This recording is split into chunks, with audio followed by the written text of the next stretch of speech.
Madonna brummina fidea San George u is-Salvatur, tliet statwi li jinsabu għawdex u li għandhom sinifikat reliġjuż, storiku u kulturali.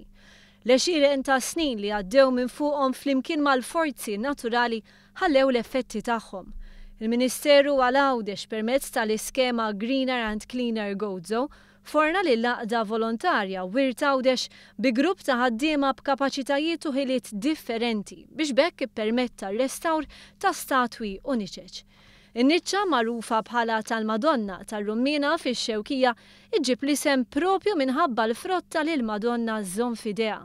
Statwa mill-era barokka li qed tiġi rrestawrata flimkien man-niċċa li tinsab fiha.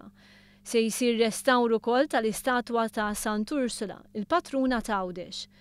Qaddis illi żgur u maħbub mill-Lawċin huwa San George.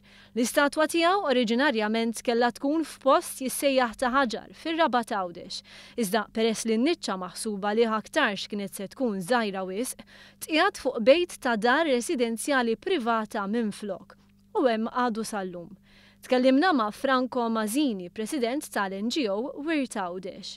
Il-problema li kien hemm li kull darba jisħuħ u iktar għamlu l-ħsara. Naturalment għaw triq li traffikuża xi ftit sara ssir. Se jsir restawr fuq l-istatwa ta' Salvatur fil-quċċata tal-Olja tal-Merżuq, wieħed mill-aktar xogħlijiet ta' restawr diffiċli.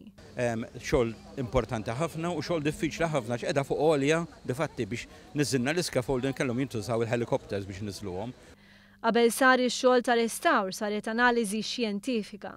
Wirt Għawdex ħejjit lista ta' proġetti ta' restawr li setgħu jsiru.